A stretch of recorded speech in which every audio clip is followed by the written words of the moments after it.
Agradecer a Deus pela vida de cada um aqui nessa noite presente. Desde já trago um abraço do meu pastor Michel Batalha, veio da Igreja Comunidade Evangélica Shalom, ali em Fonte Limpa. Amém? Glória a Deus. Sem delonga, abra comigo a sua Bíblia, a palavra do Senhor, livro de Neemias, capítulo de número 6. Aleluia. Glória a Deus. Eu já virei fã dessa igreja por uma palavra a qual ouvir aqui nessa noite. Que a palavra aqui ela tem lugar primordial. A palavra aqui ela tem lugar, aleluia, de honra. Porque nós andamos por aí por alguns ministérios e infelizmente há uma calamidade muito grande. Porque eu amo louvor, sou músico pela misericórdia de Deus, amo oração, adoro, amo demais. Agora a palavra está sendo escassa nas igrejas. As pessoas estão louvando 1 hora, 1 hora e meia, orando. Quando chega na hora da palavra, é 20 minutos de palavra. Deus não tem mais que falar. O importante é louvar, pular, amém, a palavra que deixa para lá. Isso infelizmente é uma tristeza. Mas eu quero louvar a Deus porque ainda existem homens e mulheres de Deus que dão prioridade à palavra de Deus. Santo é o teu nome, Senhor. Diz assim a palavra do Senhor. Já sucedeu que mais, ouvindo Sambalate, Tobias e Gesem, o Arábio, e o resto dos nossos inimigos, que eu tinha edificado o muro, e que nele já não havia brecha alguma, ainda que até este tempo não tinha posto as portas nos portais. Sambalate e Gesem enviaram a dizer: vem e congreguemos-nos juntamente na aldeia do vale de Ono. Porém tentavam fazer-me o mal. Enviei-lhe mensageiro a dizer: estou fazendo uma grande obra, de modo que não poderei descer, porque cessaria esta obra enquanto eu deixasse e fosse ter convosco. Repita-se com o sermão nessa noite, meu irmão. Não, fale mais forte para ele acreditar, meu irmão. Meu irmão. Você tem um objetivo? Você tem um objetivo. Se ele disse que sim, agora fala assim para ele, ó. Assim eu te digo nessa noite. Assim eu te digo nessa noite. Tu não pode parar na tua caminhada. Você tem que focar no seu objetivo. Fale para ele, foca no seu objetivo. Acertai-vos nessa noite. Aleluia. Glória ao nome do Senhor. Aplauda o Senhor bem forte nessa noite, porque é digno.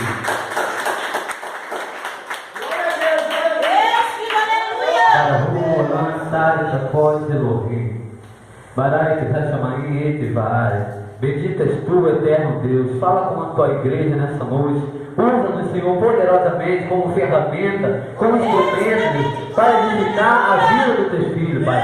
Deus, eu não vim aqui jogar terra aos porcos, eu vim aqui edificar e alimentar ovelhas que estão lavadas e remidas no teu sangue, Senhor. Então fala conosco poderosamente, Deus, e que não deixe que viemos sair daqui, Deus, da mesma forma que entramos. É o que te pedimos e já te agradecemos, em nome do teu Filho amado Messias.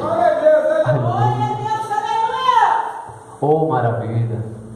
Queridos, a palavra do Senhor vai nos dizer, falar acerca de um grande homem de Deus.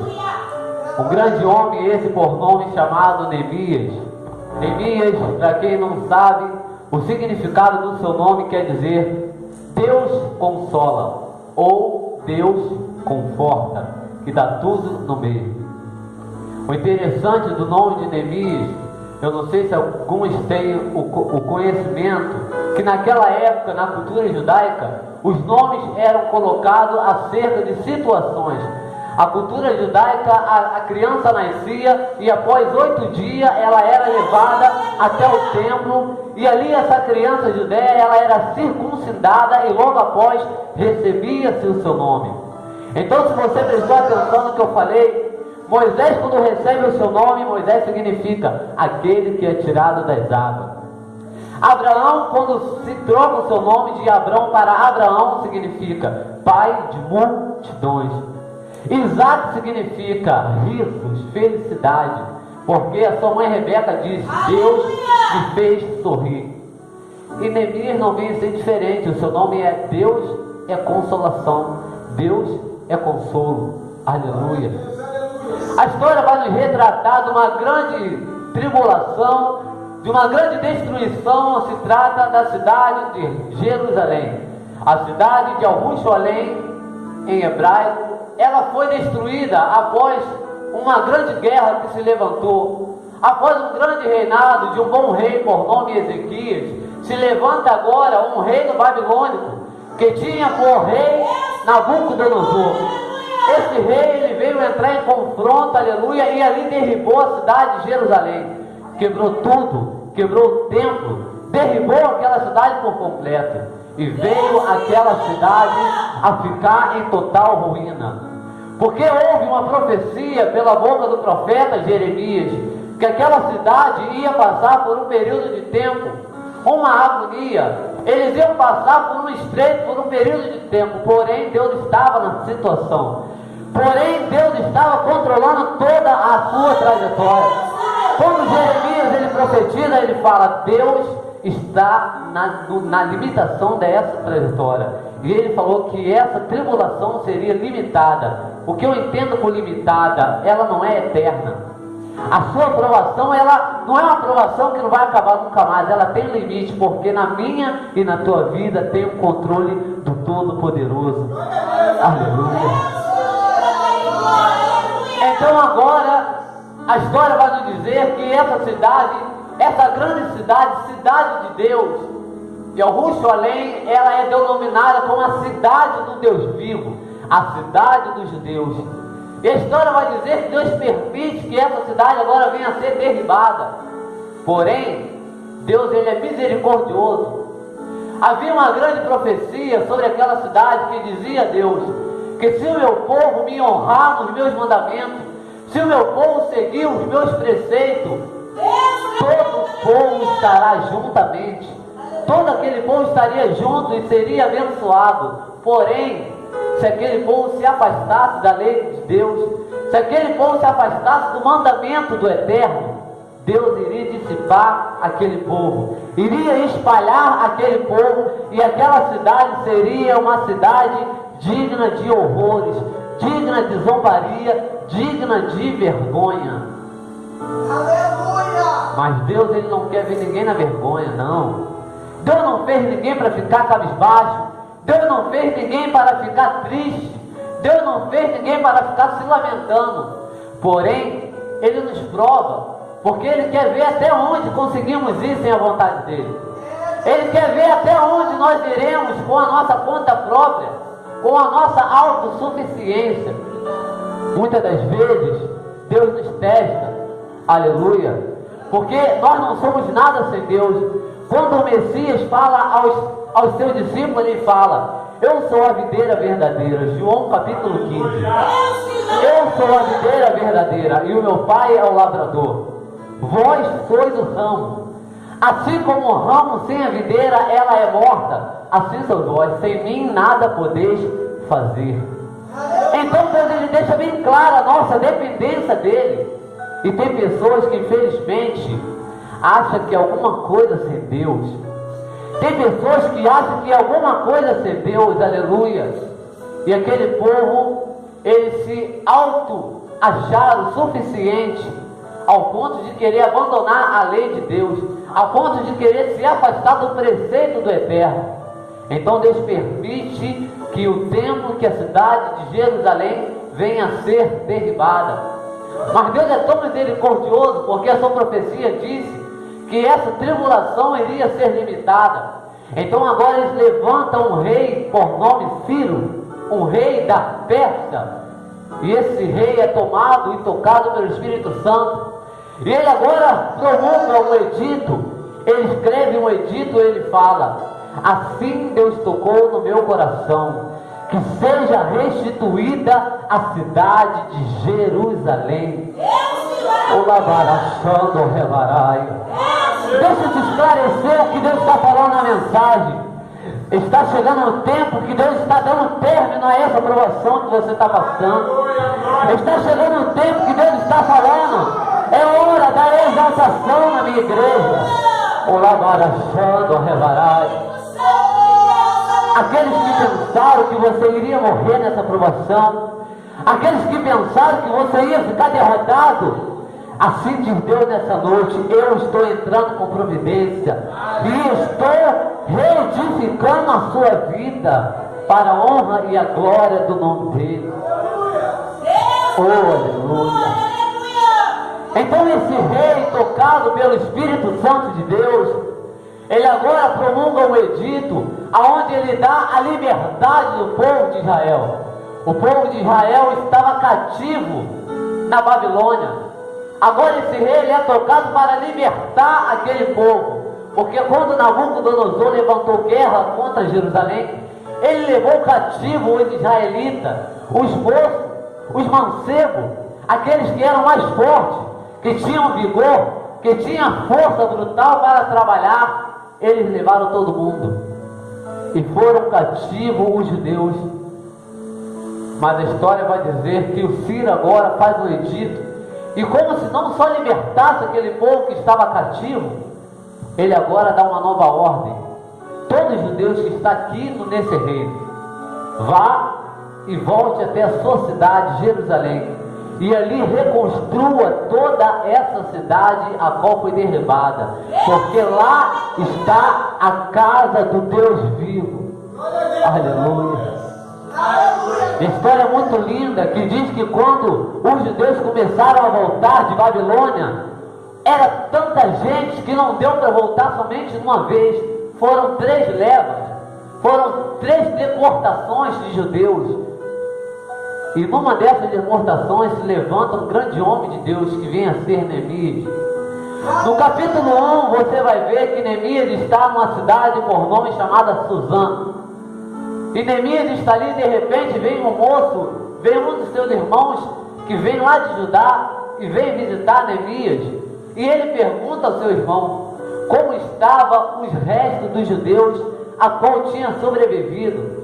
E como é que estava aquela cidade tão poderosa, aquela cidade que era tão resplandecente, como é que estava aquela grande cidade. Aleluia! E aquele homem agora fala para Neemias: Neemias, a cidade está derribada, os muros estão arruinados e as portas do templo estão consumidas pelo fogo. A Bíblia vai nos dizer que cai uma tremenda tristeza sobre a vida de Elias. Imagina você, um homem que soube, que sabia dessa cidade, uma cidade tão rica e poderosa, uma cidade que era influência para todas as outras cidades, a sua vizinhança, agora se encontra numa triste calamidade. Neemias caiu de tristeza profunda em seu coração. E a Bíblia vai nos dizer, ainda no capítulo 1, que ele agora senta e começa a lamentar, começa a chorar, ele não consegue comer nem beber de tanta tristeza que tem em seu coração. E ele começa a orar, ele começa a entrar no propósito com Deus, aonde ele em si, ele fala: Deus, agora esteja atento os teus ouvidos e os teus olhos para a oração do teu servo. Eu bem sei que o meu povo pecou, eu bem sei que os israelitas pecaram, eles transgrediram, eles se desviaram da sua lei, eu bem sei que eles se afastaram dos seus mandamentos. E a tua palavra, ela já dizia que se isso acontecesse, o Senhor iria separar essa nação tão poderosa, iria servir de chacota para as outras cidades. Mas porém eu também sei, Deus, que a tua palavra fala, assim o Senhor diz, que se esse povo se voltasse, se arrependesse, então aonde tivesse esse povo, eu restituiria todos eles e colocaria no mesmo lugar. Agora Neemias, ele volta contra Deus e fala: Deus, então agora faça assim conforme a tua palavra.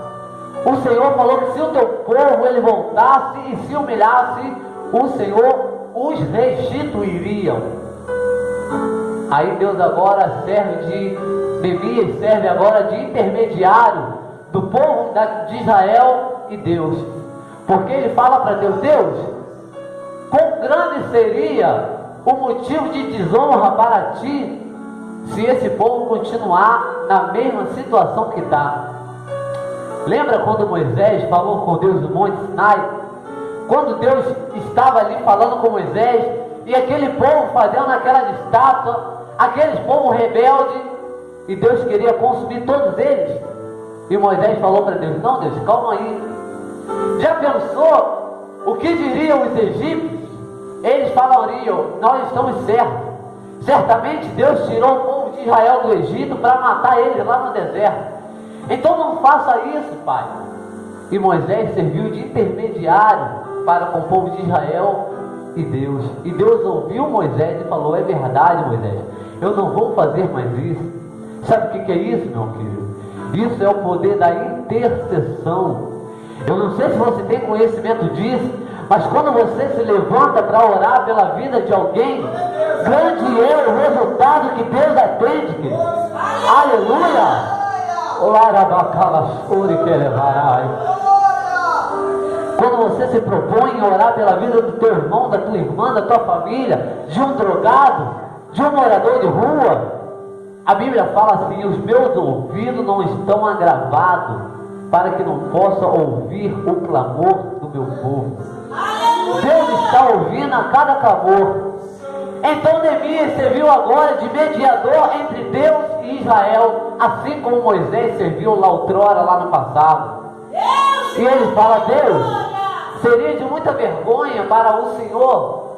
O que as pessoas não diriam se o Senhor falou que se o povo ficasse na rebeldia, o Senhor iria os espalhar por todas as terras?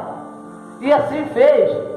Mas se também eles se arrependessem, o Senhor iria ter misericórdia e iria juntar todos eles novamente, e assim iria os abençoar. Agora faça assim, Deus, para que o teu nome não venha a ser envergonhado. Então Neemias ora e pede intervenção do rei, e Deus ouve a oração de Neemias.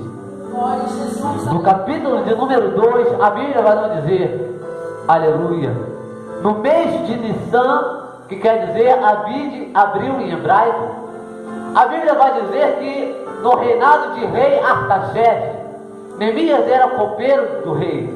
Neemias era um homem muito influente no rei. Ele chega a ser até conselheiro do rei, por tamanho intimidade e confiabilidade que ele tinha do rei Artaxerxes. A Bíblia vai dizer que ele vai entrando, aleluia, para servir o rei.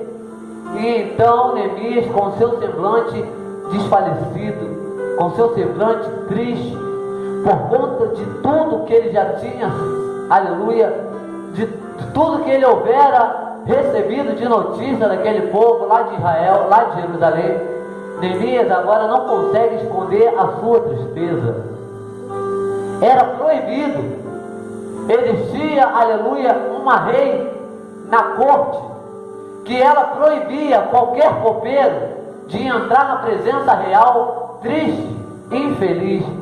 Eles tinham que entrar com uma presença boa. Eles tinham que entrar alegre, esbanjando alegria. Era proibido alguém entrar triste, cabisbaixo, para servir o rei. Mas porém Neemias não conseguiu conter tamanha a tristeza. Ei, escute uma coisa. A palavra do Senhor nos fala que quando o espírito está triste, o seu rosto, ele desformoseia. Ei, meu amado, existem situações que não tem como forçar um sorriso. Existem situações que não tem como esconder a tristeza. Você até força um sorrisozinho de lado, no canto da boca. Você até abraça o seu irmão, mas quem te conhece de verdade sabe que você não está bem. Você chega, abraça aquela pessoa, e a pessoa pergunta: como vai, fulano? E você fala: tudo bem, para não querer transparecer aquela tristeza. E a pessoa pergunta novamente: como vai? E você fala: tudo bem. E a pessoa fala assim: não está tudo bem. Eu sei que não está tudo bem, porque eu te conheço.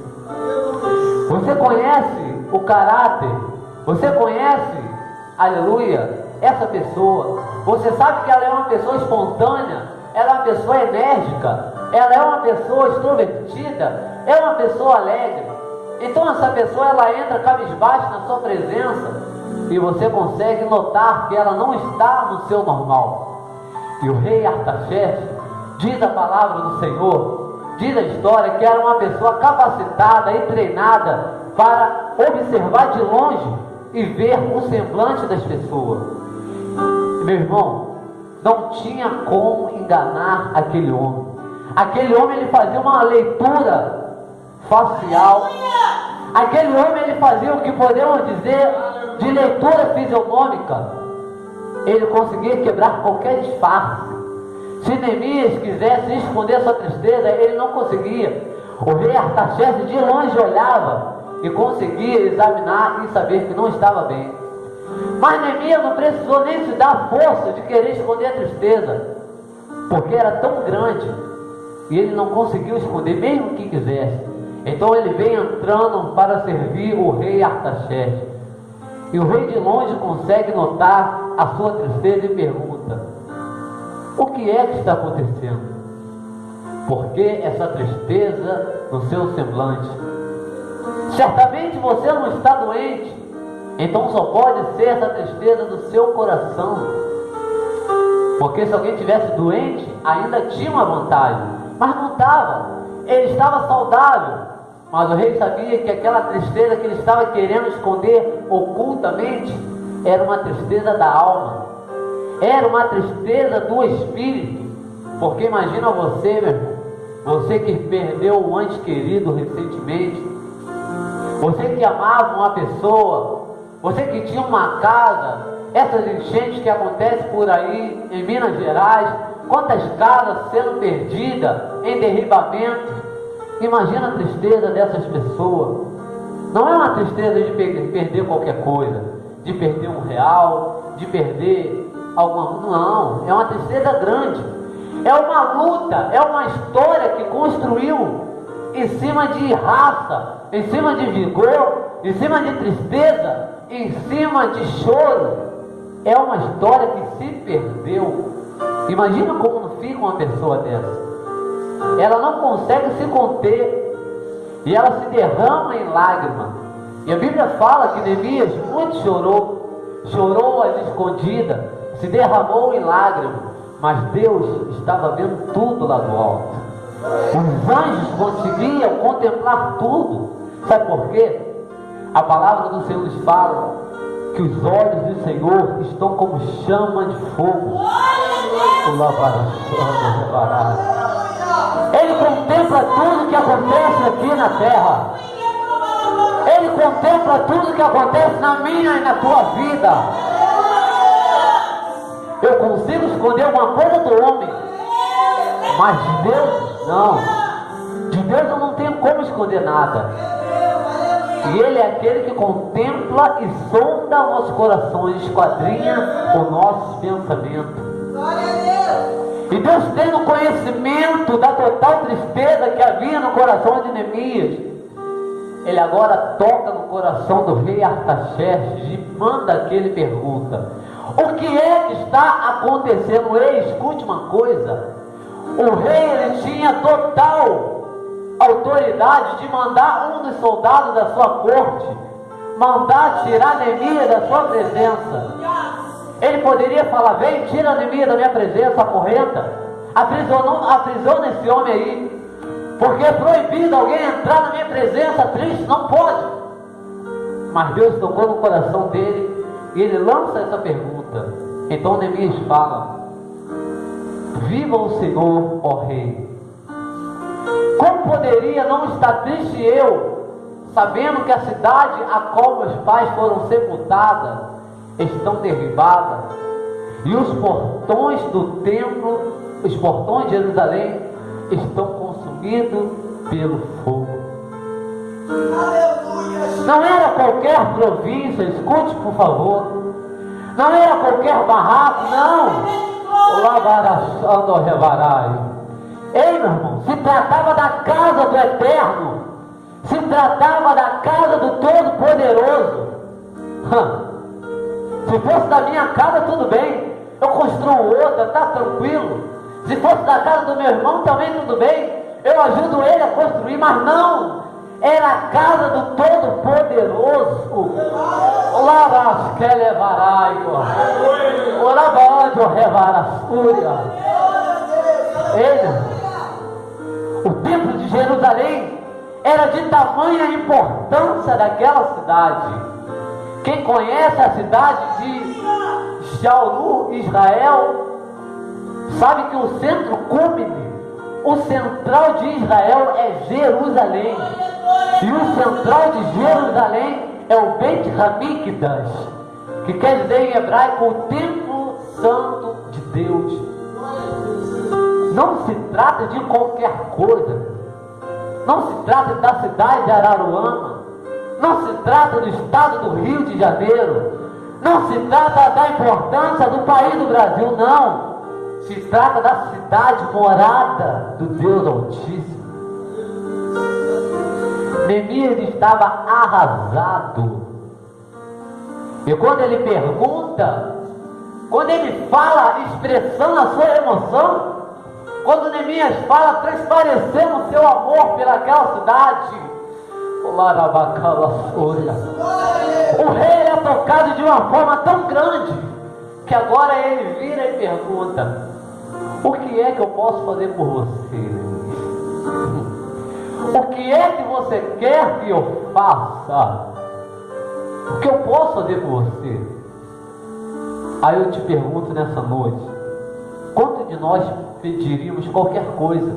Eu quero luxo, eu quero fama, eu quero dinheiro, eu quero uma mansão, eu quero um carro do ano. Talvez eu pediria, mas Neemias não.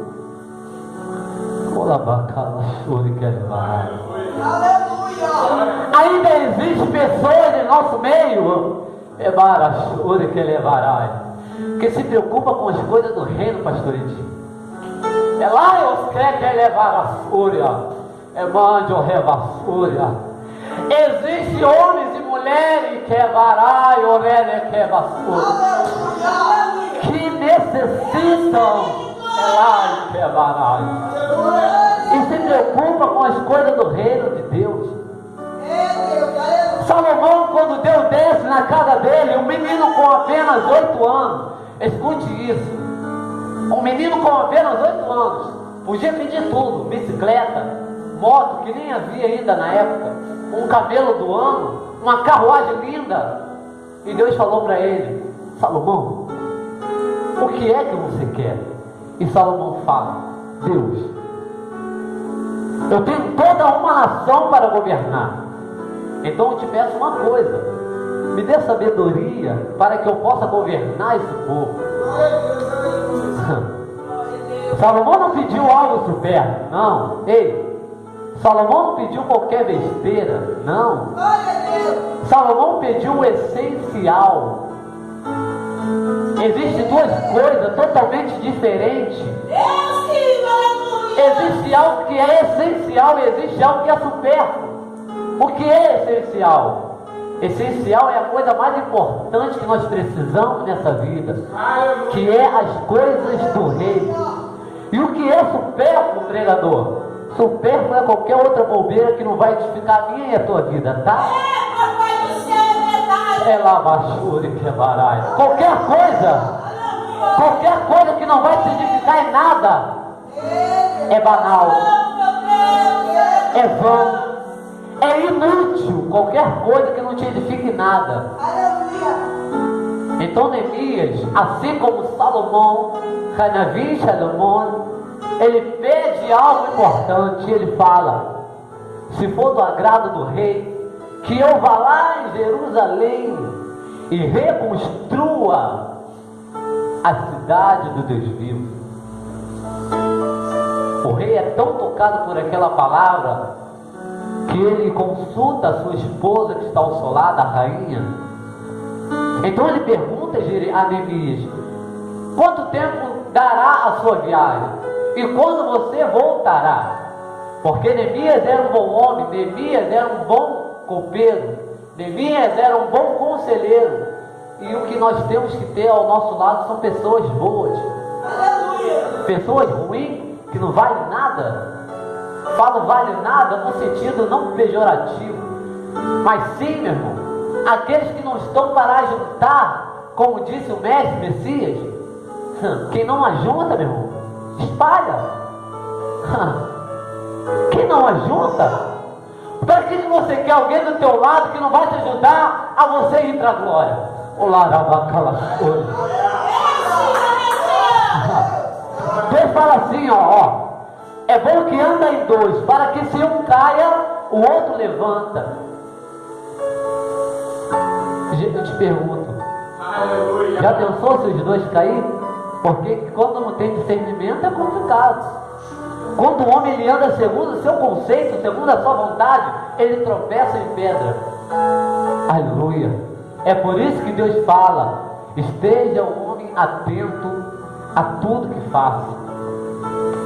Seja a vossa atitude as atitudes de Cristo. Filipenses. Aleluia. Então Neemias era de grande valor naquele palácio.